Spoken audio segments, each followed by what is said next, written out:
میرے اماں ابا ہمیشہ ہمیشہ کے لیے مجھے چھوڑ کر اپنے خالق حقیقی سے جا ملے تھے۔ تب مجھے ایسا لگا تھا جیسے اب میرا اس دنیا میں جینے کا کوئی مقصد نہیں رہا، سب کچھ ختم ہو گیا۔ ایسا لگتا تھا کوئی خوبصورت خواب تھا جب میں نے 10 سال اپنے ماں باپ کے ساتھ گزارے، اور ان کی وفات کے بعد میں اس خواب سے جاگ گئی تھی، اور ایک بھیانک دور میری زندگی میں شروع ہونے والا تھا۔ سب سے زیادہ مجھے تکلیف پہنچانے والا کوئی اور نہیں، میرے اپنے تھے جنہوں نے میری روح چھلنی کر دی، اور میں کسی پہ بھی اعتبار نہیں کرنا چاہتی تھی، کیونکہ جب میں نے اپنے چاچو اور ماموں پہ اعتبار کیا تب انہوں نے مجھے بتایا کہ ماں باپ کے بغیر جینے والے بچوں کی زندگی نہیں ہوتی، بلکہ ایک عذاب ہوتا ہے جو انہیں مرتے دم تک بھگتنا پڑتا ہے، خاص طور پر جوان لڑکیوں کو جو اپنے جوان ہوتے کزنوں کے ساتھ بغیر ماں باپ کے سائے کے رہنے لگتی ہیں۔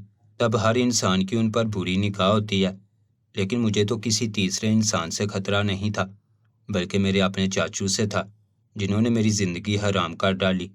ان کی بیوی بہت اچھی تھی، وہ میرا بہت خیال رکھا کرتی تھی، کیونکہ میری امی اور ان کی آپس میں بہت بنتی تھی، اور وہ دونوں آپس میں گہری سہیلیاں تھیں۔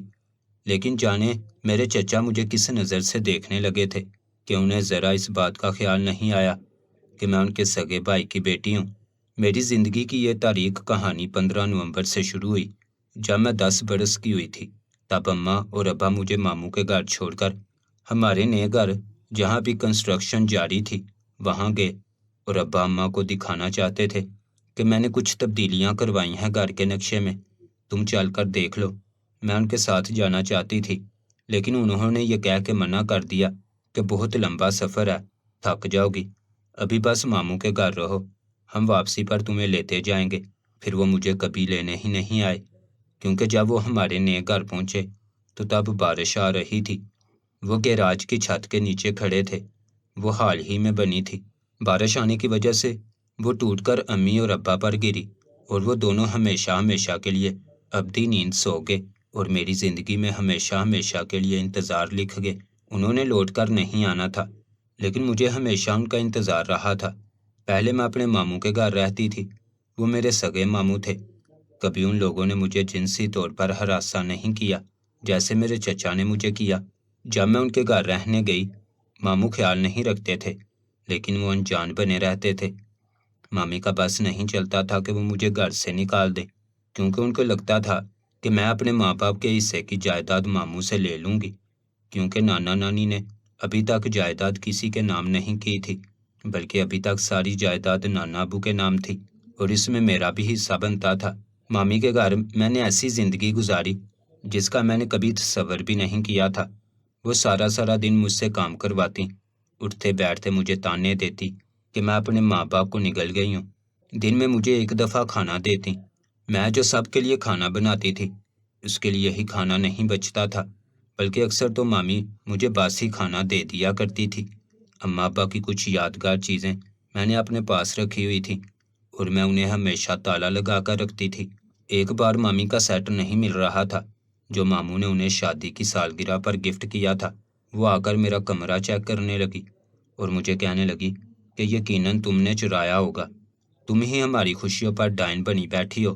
یہ کہتے ہوئے انہوں نے مجھے زور سے دھکا دیا، میں دیوار کے ساتھ جا لگی، اور وہ اس صندوق کو کھول کر دیکھنے لگی کہ اس میں کیا ہے۔ اس میں ابا کی نماز والی ٹوپی اور اماں کی تسبیح کے علاوہ کچھ بھی نہیں تھا، جنہیں ساری رات میں سینے سے لگائے روتی رہتی تھی۔ سارا کمرہ چیک کرنے کے بعد وہ غصے سے جیسے آئی تھیں ویسے ہی چلی گئی۔ میرے ماتھے سے خون بہہ رہا تھا۔ ابا نے اپنی تمام جمع پونجی اس گھر پر لگا دی تھی، اور وہ گھر ہی نیست و نابود ہو گیا تھا۔ مامی کو ڈر تھا کہ میں ننگی بھوکی ان کے سر پر مال دی گئی ہوں۔ اب ان کو میرا جہیز بنانے کی بھی فکر ہونے لگی تھی۔ ان کا بیٹا اگر ذرا سی مجھ سے ہمدردی جتانے لگتا تو وہ خونخوار نظروں سے مجھے گھورنے لگتی تھی، اور کئی دنوں تک میرا کھانا پینا بند کر دیتی تھی۔ ایک بار تو انہوں نے حد ہی کر دی، چھت پر بنے کبوتروں کے ڈربے نما کمرے میں مجھے بند کر دیا، اور وہاں بند کر کے وہ اپنے میکے چلی گئی۔ ماموں سمجھے کہ وہ مجھے اپنے ساتھ لے گئی ہوں گی، تبھی گھر میں کوئی نہیں تھا، لیکن جب 3 دن بعد وہ لوٹی تو رو رو کے میرا برا حال تھا۔ ڈر اور خوف کے مارے میں سکڑی بیٹھی تھی، میں بے ہوش تھی اور بھوک سے برا حال بھی تھا۔ جب مجھے اسپتال لے جایا گیا تو ڈاکٹر نے بتایا کہ مجھے اب سانس کی بیماری لاحق ہو چکی ہے۔ اگر اب مجھے زندہ رہنا ہے تو انہیلر استعمال کرنا ہوگا، جو بہت زیادہ ٹینشن لینے اور ان کبوتروں کے پروں کی وجہ سے ہوئی تھی، کیونکہ بارش آنے کے بعد وہ وہاں کی گندگی بھی مجھ سے صاف کروایا کرتی تھی، اور کبھی کبھی تو میری چھوٹی سی غلطی پر مجھ سے وہ جوتے بھی لے لیتی تھی، جن کی وجہ سے دھوپ میں سارا دن میرے پاؤں سڑتے رہتے تھے۔ ہر بار میں اللہ تعالیٰ کے سامنے رو رو کر دعائیں کرتی تھی کہ یا اللہ مجھے بھی میری امی ابو کے پاس بھیج دے۔ مجھے اچھے سے یاد ہے جب اماں ابا زندہ تھے تو یہی مامی تھی جو مجھے اچھے سے کھانا کھلایا کرتی تھی اور بہت پیار سے ملا کرتی تھی۔ نہ جانے اماں ابا کے بعد دنیا اتنی بے رحم کیوں ہو جاتی ہے۔ انہوں نے مجھ پر اتنے ستم کیے کہ میں خود اپنی موت کی دعا مانگنے لگی۔ اماں ابا کی وفات کے بعد تو ایسے بھی میں اس دنیا میں نہیں رہنا چاہتی تھی۔ ایک بار انہوں نے سالن میں نمک تیز ہو جانے پر سارا سالن ہی میرے پاؤں پر گرا دیا تھا، جس کی وجہ سے میرے پاؤں پر آبلے بن گئے تھے، اور کئی دنوں تک انہوں نے مجھے کوئی بھی جوتے نہ دیے جنہیں میں پہن کر رکھوں۔ اگر پہنتی بھی تو آبلے درد کرنے لگتے، اور ان کے پھٹ جانے کی وجہ سے ساری سکن اترنے لگی اور پاؤں میں جلن بڑھ گئی۔ میری بیماری دیکھ کر وہ کہنے لگے یہ نہ ہو میرے بچوں کو یہ بیماری ہو جائے، اس لیے تم میرے گھر سے دور رہو، میں اپنے کام خود کر لیا کروں گی۔ تم جیسی لنگڑی سے کام کروانے سے اچھا ہے کہ میں خود ہی سارے کام کروا لیا کروں۔ انہوں نے مجھے اپنے گھر سے دور ایک کوٹری جہاں پر فالتو سامان رکھا جاتا تھا وہاں لا پھینکا۔ میں تو چلنے سے بھی قاصر تھی، تو کیسے وہاں سے نکل پاتی یا ماموں سے ان کی شکایت کر پاتی۔ وہ دن میں ایک بار ملازم کے ہاتھوں کھانا بھجوا دیا کرتی تھی۔ میں تو واش روم بھی بڑی مشکل سے جایا کرتی تھی۔ ایسے ہی 2 مہینے گزر گئے۔ ایک دن چاچو کو نہ جانے کیسے میرا خیال آ گیا اور وہ مجھے لینے کے لیے آ گئے۔ تب مامی گڑبڑا گئی، کیونکہ انہیں معلوم تھا کہ اگر چاچو نے مجھے اس حال میں دیکھا تو وہ مجھ پر کیس کر دیں گے، کیونکہ پہلے ہی انہوں نے میری کسٹڈی لینے کے لیے کہا تھا، لیکن تب وہ ماموں اور مامی نے منع کر دیا تھا کہ ہم خود اس کا خیال رکھیں گے اور اس کی حفاظت کریں گے اور اسے کبھی بھی ماں باپ کی کمی محسوس نہیں ہونے دیں گے۔ مامی کو گھبراتا دیکھ چاچو سمجھ گئے کہ کچھ تو گڑبڑ ہے۔ انہوں نے تب فوراً ماموں کو کال کر لی۔ مامی روکتی رہ گئیں کہ وہ ابھی مجھے بلا لیتی ہیں، میں سو رہی ہوں۔ وہ تو جھوٹ بولنے لگی، کہنے لگی سارا سارا دن یہ اے سی میں سوتی رہتی ہے، کوئی کام ہی نہیں کرتی، نہ پڑھتی ہے نہ کچھ کرتی ہے، بس سارا دن روتی رہتی ہے، جبکہ یہ سب کچھ جھوٹ تھا۔ انہوں نے مجھ پر ظلم کے وہ پہاڑ توڑے تھے جس کے بوجھ سے میں کبھی اٹھ ہی نہیں سکی۔ ماموں اور چاچو جب اس کوٹری میں آئے تو میری حالت بہت گیر ہو رہی تھی۔ بھوک اور پیاس سے میرا برا حال تھا، بال بکھرے ہوئے، کپڑے کئی دنوں کے میلے اور پھٹے ہوئے، پاؤں میں آبلے تھے اور سارے پاؤں بہت ہی خراب حالت میں تھے، اتنے کہ میں زمین پر پاؤں نہیں رکھ سکتی تھی۔ کئی دن واش روم نہ جا سکنے کی وجہ سے میری حالت بہت خراب تھی۔ میرے اوپر ساری ہی گندگی لگی ہوئی تھی اور ہر طرف بدبو پھیلی ہوئی تھی۔ میرا خود بھی وہاں رہنا محال تھا، لیکن میں بے بسی میں چلنے سے قاصر تھی۔ خود کو گھسیٹ گھسیٹ کر بمشکل واش روم تک لے جایا کرتی تھی، لیکن کچھ دنوں سے وہ بھی ناممکن ہو گیا، کیونکہ پتہ نہیں میرے پاؤں اب زیادہ دکھنے لگے تھے۔ ایسا لگتا تھا وہ سارے گل سڑ گئے ہیں۔ اب میں کبھی بھی اپنے پاؤں پر کھڑی نہیں ہو سکوں گی، یہ سوچ کر میں زور زور سے رونے لگی۔ درد ناقابل برداشت ہو گیا تھا، پاؤں کا بھی اور رویوں کا بھی۔ میں روتی رہی تھی لیکن کسی کو بد دعا تک نہ دی، لیکن مجھے ایک شکوہ تھا کہ کیوں اللہ تعالیٰ نے اتنی جلدی میرے ماں باپ کو اپنے پاس بلا لیا اور مجھے ظلم و ستم سہنے کے لیے اس دنیا میں ہی رہنے دیا۔ ماموں نے غصے سے مامی کی طرف دیکھا اور کہنے لگے جی تو چاہتا ہے کہ بغیر اپنے بچوں کی پرواہ کیے تمہیں ابھی ابھی کھڑے کھڑے یہیں طلاق دے دوں اور اپنی زندگی سے دفع کر دوں، لیکن میں مجبور ہوں، میرے بچے در بدر ہو جائیں گے۔ لیکن تم نے جو آج کام کیا ہے وہ ناقابل برداشت ہے۔ آج میں اپنی بہن کی بیٹی کے سامنے خود کو بہت نیچ محسوس کر رہا ہوں۔ مجھے لگتا تھا ہر بار شاید میری بانجی کی غلطی ہوگی، وہ بچی ہے، نہ سمجھ ہے، تمہیں غصہ آ جاتا ہوگا پورا دن کام کر کر کے، لیکن نہیں، اب مجھے سمجھ آ گئی ہے یہ سب تمہارا کیا دھرا ہے۔ دیکھنا تمہیں اسی یتیم بچے کی بد دعا لگے گی۔ مامی اتنی باتیں سننے کے بعد بھی چپ چاپ کھڑی تھی، بلکہ منہ بنا رہی تھی، اور ماموں چاچو سے معذرت کرنے لگے۔ چاچو کہنے لگے اب میں تم لوگوں کے سہارے سے نہیں چھوڑ سکتا، تم لوگوں نے میری بچی کا کیا حال کیا ہے، شرم آنی چاہیے۔ اگر نہیں سنبھال سکتے تھے تو مجھے کہہ دیا ہوتا، تو میں اپنی بچی کو واپس اپنے گھر لے جاتا جہاں اس کا اپنا گھر موجود ہے۔ تم لوگوں نے کیا سمجھا؟ لاوارث ہے تو کوئی بھی سلوک کرو گے۔ میرا دل تو چاہتا ہے تم لوگوں پر کیس دائر کر دوں، لیکن میں مجبور ہوں، اپنے بھائی سے کیا وعدہ نبھانا ہے۔ اب میں چاہوں گا تم لوگ کبھی بھی میری بھتیجی کی شکل نہ دیکھو، اس سے معافی مانگنا چاہو لیکن تم لوگوں کو موقع ہی نہ ملے۔ میں ہمیشہ ہمیشہ کے لیے اسے لے جا رہا ہوں، اور تم لوگ اب اس سے ملنے کے لیے میرے گھر قدم بھی نہ رکھنا۔ اگر تم لوگوں نے میرے گھر قدم رکھا تو میں تم لوگوں کی ٹانگیں توڑ دوں گا۔ جب ماموں نے یہ سنا تو وہ چاچو سے معذرت کرنے لگے، لیکن چاچو نے ایک نہ سنی اور مجھے گود میں اٹھا کر گاڑی میں جا بٹھایا۔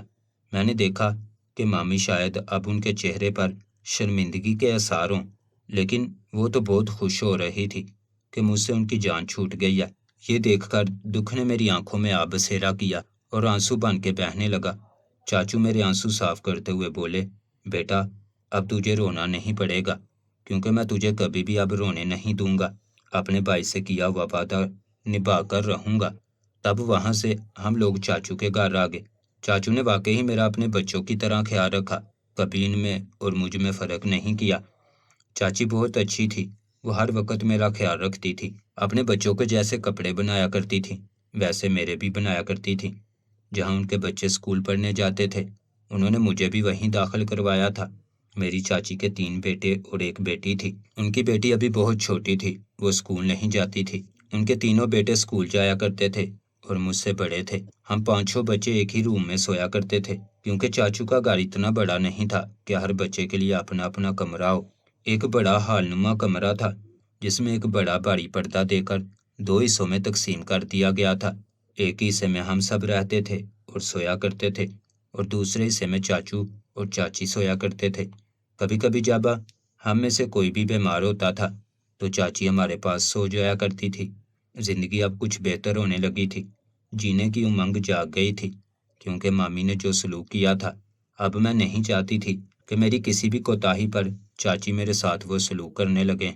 وہ بہت پیار سے بھی بات کرتی تھیں تو مجھے ایسے لگتا تھا جیسے ابھی مجھے مارنے لگیں گی، کیونکہ مامی بھی پہلے مجھے ایسے پیار کیا کرتی تھی۔ بعد میں انہوں نے جو میرے ساتھ سلوک کیا وہ ناقابل بیاں ہے۔ دن یوں ہی گزرنے لگے۔ ایک رات چاچی کی اماں کی طبیعت بہت خراب تھی۔ وہ ہم سب بچوں اور چاچو کو گھر چھوڑ کر اپنی امی کے پاس ہسپتال چلی گئیں۔ رات کے 12 بج رہے تھے جب اماں اور ابا کی یاد مجھے ستانے لگی۔ تب میں ان کی چیزیں اٹھائے رونے لگی۔ میں سسکیوں سے رونے لگی۔ مجھے پتہ بھی نہیں چلا کب میری آواز تھوڑی زیادہ ہوئی اور چاچو کی نیند کھل گئی۔ وہ میرے پاس آئے اور کہنے لگے، کیا ہوا ہے، رو کیوں رہی ہو؟ میں نے انہیں بتایا کہ امی ابو کی بہت یاد آ رہی ہے، تو وہ کہنے لگے، میں ہوں نا تمہارے ساتھ، تمہارا چاچو، اٹھو یہاں سے، اور مجھے اپنے پاس لے جا کر لٹا لیا۔ میں تب بچی تھی، اس بات کو میں نے برا نہیں سمجھا، کیونکہ ابا بھی مجھے اس طرح سلا لیا کرتے تھے، مجھے پیار کیا کرتے تھے۔ ابا کہا کرتے تھے، چاچو بھی ان کی طرح ہیں۔ میں چاچو کو چھوٹے بابا بلایا کرتی تھی۔ چاچو نے مجھے اپنے پاس بلائے رکھا۔ مجھے برا نہیں لگ رہا تھا، لیکن مجھے گھٹن ہو رہی تھی، میں وہاں سے جانا چاہتی تھی۔ میں نے چاچو کو کہا، میں اب ٹھیک ہوں، میں چلی جاؤں گی، میں اپنی جگہ پہ سونا چاہتی ہوں، یہاں مجھے عجیب لگ رہا ہے۔ تو وہ مجھے گھورنے لگے، کہنے لگے، کچھ نہیں ہوتا، چپ کر کے سو جاؤ۔ مجھے پھر عجیب لگنے لگا، ان کا مجھے ہاتھ لگانا یا گلے لگانا۔ ایسے یکدم میرا دم گھٹا اور میں نے زور سے انہیں دھکا دیا اور بھاگ کر اپنی جگہ پر جا کر سو گئی۔ صبح چاچو نے میرے ساتھ بہت ہی عام سا رویہ رکھا، جیسے رات کو کچھ ہوا ہی نہیں۔ چاچو نے مجھے اپنی ساتھ والی کرسی پہ بیٹھنے کو کہا۔ میں ڈر کے مارے وہاں نہیں بیٹھی، بلکہ 2 چیئر چھوڑ کر وہاں ناشتے کے لیے بیٹھ گئی۔ چاچی مجھے غور سے دیکھ رہی تھی، کہنے لگی، کیا ہوا ہے بیٹا، کوئی بات ہوئی ہے کیا، اتنا ڈر کیوں رہی ہو، تمہارے اپنے چاچو ہیں۔ میں انہیں کچھ بھی نہیں بتا سکی کہ رات کو چاچو نے کیا کرنے کی کوشش کی تھی، بس میں چپ ہو کے بیٹھ گئی۔ مجھے پتہ چل گیا تھا میں کسی بھی جگہ پہ سیف نہیں ہوں۔ ایک بار میرا دل کیا کہ میں یہاں سے بھاگ جاؤں اور کبھی بھی لوٹ کر نہیں آؤں، لیکن میں کہاں جاؤں گی، یہ سوچ کر دوبارہ سکول وین میں بیٹھ گئی۔ روتے ہوئے گھر پہنچے، راستے میں میری دوست مجھ سے پوچھتی رہی کیا ہوا، لیکن میں نے اسے کچھ نہیں بتایا۔ میں نہیں چاہتی تھی لوگ میرے چاچو کو غلط بلائیں۔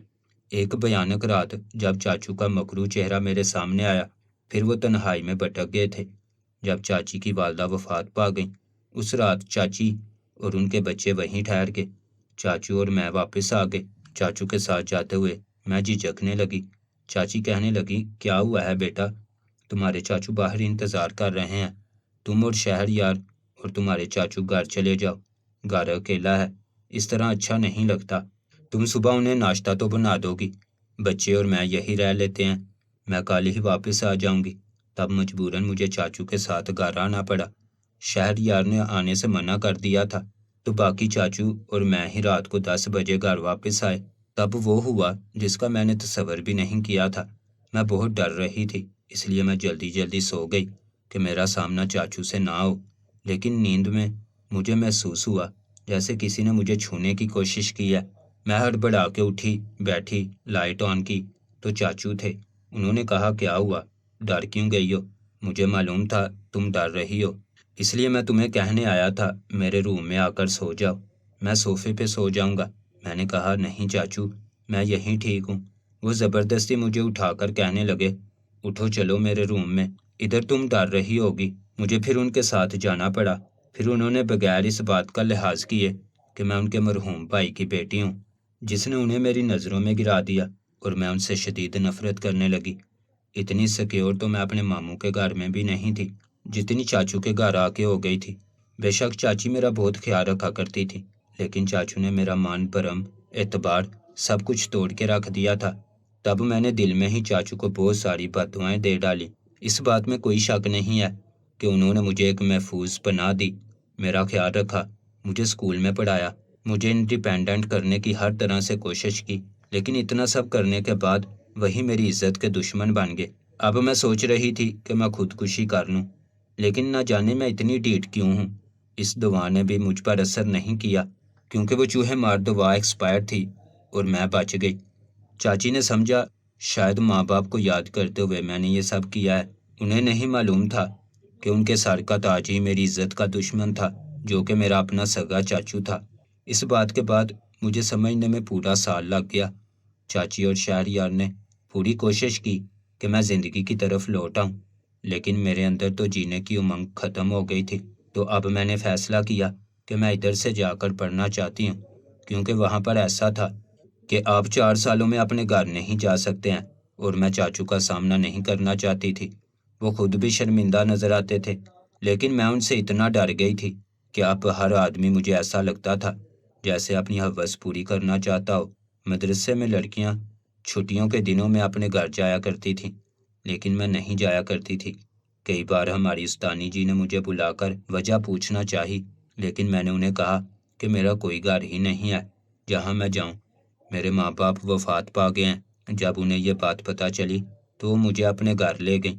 ان کے بچے نہیں تھے، وہ ایک بیوہ خاتون تھی اور گھر میں اکیلی رہا کرتی تھی، اس لیے ہر ٹائم مدرسے میں پائی جاتی تھی۔